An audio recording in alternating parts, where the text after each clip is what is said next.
جو چاہو دونوں جہاں کی کر لو وظیفہ نام محمد کر لو وظیفہ نام محمد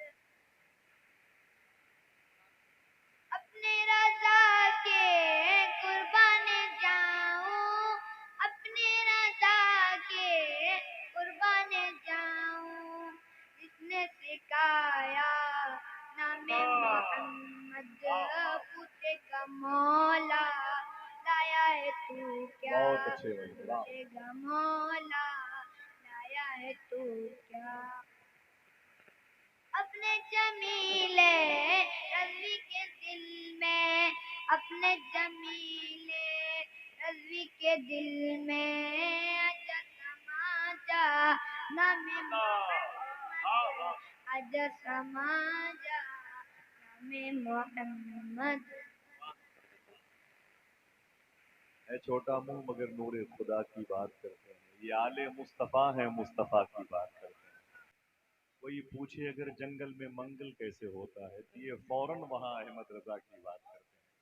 حضرات ابھی دیکھیں یہ مبارک جو سایہ شفقت ہے حضور غوث اعظم سرکار کے شہزادے کے حصے میسر آئی۔ ابھی اتنی عمر ہی کیا ہے، ہمارے بچوں کی گھروں میں جو اتنی عمر ہوتی ہے وہ ڈبل بیڈ کی چادروں کو پھاڑنے کی ہوتی ہے، سنگاردان پہ کھڑے ہو کے بچے پیشاب کرتے ہیں۔ لیکن الحمدللہ رب العالمین دیکھیں حضور سے یہ شباہت میاں شاہ صاحب اللہ نے جو بیان فرمایا نا، تربیت تربیت تربیت، جو ان کی گفتگو کا تقریباً 90% آج کا موضوع رہا ہے، اچھی تربیت اچھی تربیت اچھی تربیت، یہ ان کے اپنے سگے بیٹے ہیں۔ اس وقت ماشاءاللہ وہ دوسرے پارے حفظ کی طرف دوڑتے ہوئے چلے جا رہے ہیں ماشاءاللہ۔ ذرا محبت سے کہہ دو سبحان اللہ۔ ایک پارہ شروع سے آخر تک ان کے سینے محفوظ ہے، دوسرے پارے کی وصولیابی کے لیے کوشاں ہے۔ اللہ ان کے سینے کو جو ان کے زمین پر آنے سے پہلے روحوں کی دنیا میں روشن کیا تھا، اب وہ بظاہر وہ روشنی اور ہماری اور آپ کی آنکھوں کو خیرہ کرنے کے لیے نظر آنے والی ہے۔ میں مبارکباد پیش کرتا ہوں، ان کی عظمت سے ہر ایک اونچائی پیچھے رہ گئی۔ شعر سننے کے عادی ہیں تو سن لیں، لیکن داد بعد میں دیجیے گا جب بھائی شبیر برکاتی آئیں کہ ان کی عظمت سے ہر ایک اونچائی پیچھے رہ گئی، اس قدر یاد آئے وہ تنہائی پیچھے رہ گئی۔ ان کی عظمت سے ہر ایک اونچائی پیچھے رہ گئی، اس قدر یاد آئے وہ تنہائی پیچھے رہ گئی۔ رہنمائی کر رہا تھا کس قدر عشق رسول، دولت دنیا جو ہم نے پائی پیچھے رہ گئی۔ رہنمائی کر رہا تھا کس قدر عشق رسول، دولت دنیا جو ہم نے پائی پیچھے رہ گئی۔ اس سے پہلے اور بھی لوگوں نے نعتیں منقبتیں اور بہت سارے اشعار پڑھے۔ ابرار کاشف کی ایک حمدی اشعری پڑھی گئی۔ شاعری جو ہے نا وہ دل کی آواز کا نام ہے، سوز دروں کا نام ہے، یہ دل کی کیفیات کا واردات قلبی ہے۔ شاعری محنت کے بلبوتے پر ہوتی ہے تو مشہور ہوتی ہے، لیکن اگر عطا کی بنیاد پر ہوتی ہے تو مقبول ہوتی ہے۔ آپ یہاں پر بلا وجہ نہیں بیٹھے کہ آپ گھر میں زمینیں نہیں ہیں، بیڈ نہیں ہے، بستر نہیں، چادریں نہیں ہیں، گھر سے بھگا دیے گئے، نہ نہ نہ، کوئی بیس ہے، کوئی ریجن ہے، کوئی سبب ہے آپ کے بیٹھنے کی وجہ کیا ہے۔ میں ایک بات بتاتا ہوں، چھوٹی سی 1 سے 1.5 منٹ کی بات ہے، اس کے بعد مجھے نہ سننا ہے اور آپ کے قدموں کے نیچے بیٹھ کے سننا بھی ہے، اسے دیکھنا بھی ہے۔ لوگوں نے کہہ رکھا ہے کہ یہ محترم شبیر برکاتی صاحب بلال حبشی رضی اللہ تعالیٰ عنہ کی اولادوں میں سے ہیں۔ نہیں، یہ ان کا اپنا حسن زن ہے، وہ تو ایتھوپیا کی زمین پر پیدا ہوئے تھے اور مدینہ منورہ میں حضور کی غلامی اختیار کی، اور ایسا عاشق صادق زمین کے جزیرے پہ نہ دیکھا گیا۔ اور پھر ملک شام کے ایک عظیم شہر جو وہاں کی راجدھانی ہے جسے دمشق کہتے ہیں، وہاں ایک عظیم قبرستان ہے جو باب الصغیر قبرستان ہے۔ اسی قبرستان میں اگر آپ سبحان اللہ کہنے کا وعدہ کرو بتا دوں، اسی قبرستان میں مخدومہ سکینہ اور زینب آرام کر رہی ہیں۔ اسی قبرستان میں حضرت امیر معاویہ آرام کر رہے ہیں۔ اسی شہر میں جناب خالد ابن ولید آرام کر رہے ہیں۔ اسی شہر میں حضرت سلطان صلاح الدین ایوبی آرام کر رہے ہیں۔ اسی شہر میں عمر بن عبدالعزیز آرام کر رہے ہیں۔ اسی دنیا کی سب سے عظیم قبرستان میں باب الصغیر میں ایک طرف حضرت بلال حبشی بھی آرام کر رہے ہیں۔ ہاں یہ ہے کہ آج سے تقریباً 45 سال پہلے ایتھوپیا ساؤتھ افریقہ کے مبارک ان علاقوں سے جہاں ابدال کی اکثریت پائی جائے، وہاں سے کچھ ایسے مضبوط جانبازوں کو ہندوستان کی گورنمنٹ نے ہندوستان میں ان لوگوں کو کی سرکوبی کے لیے طلب کیا تھا جو مبارک خاندان اہل سنت والجماعت سے تعلق رکھتا تھا اور وہ آ کے گجرات میں آباد ہوا، وہاں کی کوکھ سے نکلا، وہ گونڈل میں آیا، اسی کے قریب میں اس کی شادی ہوئی۔ گونڈل کہاں پر ہے؟ یہ احمد آباد سے تقریباً 4 گھنٹے کا فاصلہ ہے۔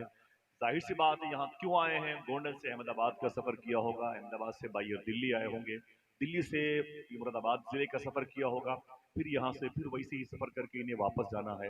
اتنی لمبی مسافت طے کرنے کی وجہ کیا ہے؟ ایک بات کروں بس اسے سن لیں تاکہ آپ کے دلوں کے اندر بھی وہی نغمگی غالب ہو جو سید شاہ احمد صاحب قبلہ نے بیان فرمائی ہے۔ ایک بڑے عظیم بزرگ ہیں جو مصر کی زمین پر ہیں، جن کو امام بوسیری کہا جاتا ہے۔ بے واو سواد یہ امام بوسیری کہا جاتا ہے۔ تقریباً 35 سال تک اپنے پاؤں میں فالج کا اثر اتنا غالب پایا، روتے ہوئے راتیں گزاری ہیں، روتے ہوئے صبح گزاری ہیں، بڑے علاج کیے امام بوسیری نے، لیکن ان کا پیر ٹھیک نہ ہوا، ان کا پیر شفا نہ پایا۔ بڑے بڑے مستشفیٰ گئے، ہاسپٹل گئے، اطباء ڈاکٹروں کے پاس گئے، ٹھیک نہ ہوئے۔ امام بوسیری کہتے ہیں میں بڑا پریشان ہوا، اب کیا کروں، کس سے کہوں کہ میرے پیروں میں درد ہے، مجھ سے کھڑا نہیں ہوا جاتا۔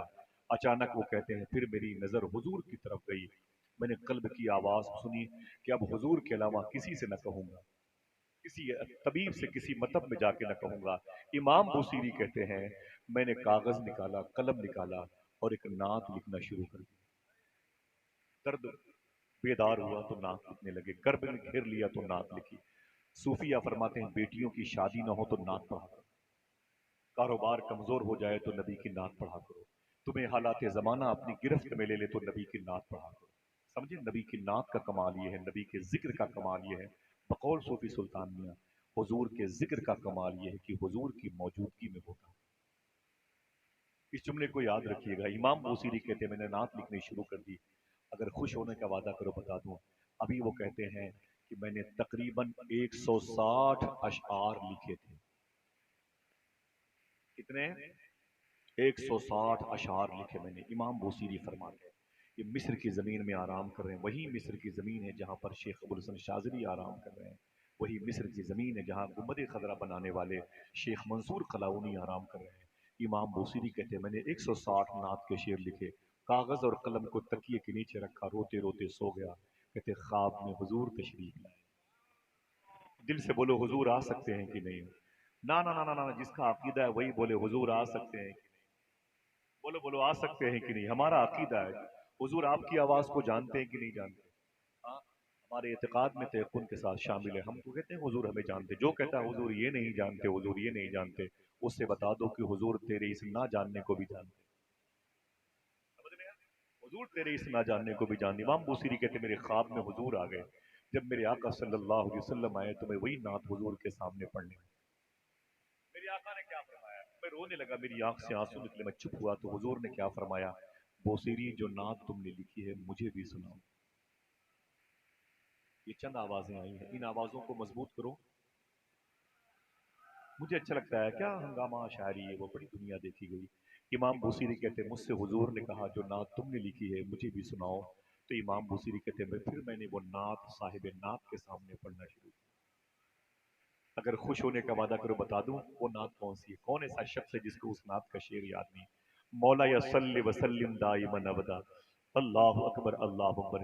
امام بوسیری کہتے ہیں ابھی کم ابرات والے شعر پر پہنچا تھا، حضور نے مجھے روک دیا، فرمایا ٹھہر جاؤ۔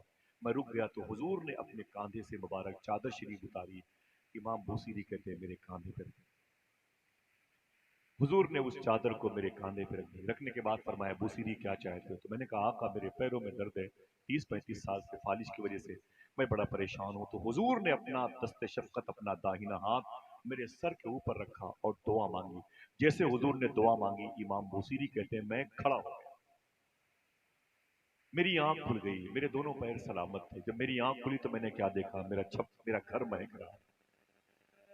جب ذکر مہکتا ہے تو ذات کیوں نہ مہکے، ذات آئے تو گھر کیوں نہ مہکے۔ امام بوسیری کہتے ہیں میرا گھر مہک رہا، میرا گھر خوشبودار تھا، میں نے دیکھا تو دونوں پیر میرے سلامت تھے۔ اور اگر خوش ہونے کا وعدہ کرو بتا دو، امام بوسیری کہتے ہیں جو چادر نبی نے خواب میں دی تھی جاگنے کے بعد میرے کاندھے پہ رکھی، امام بوسیری کہتے ہیں میں اس چادر کو چومتا رہا، تہ کر کے اسے اونچی جگہ پہ رکھا۔ فجر کی نماز پڑھنے کے لیے مسجد میں گیا، چیپٹر کلوز، کہتے ہیں واپس نکلا نا تو مجھے نمازیوں نے کہا مبارک ہو بوسیری، تیرے پیر سلامت ہے، مبارک ہو، تیرے پیر کو درستگی ملی، سلامت ہو، تو صحیح سالی میں بہت بہت مبارک ہو۔ اور آگے گیا تو ایک بزرگ درویش مل گئے، بولے ادھر آؤ بوسیری، میں کنارے گیا، میں نے کہا کیا بات ہے؟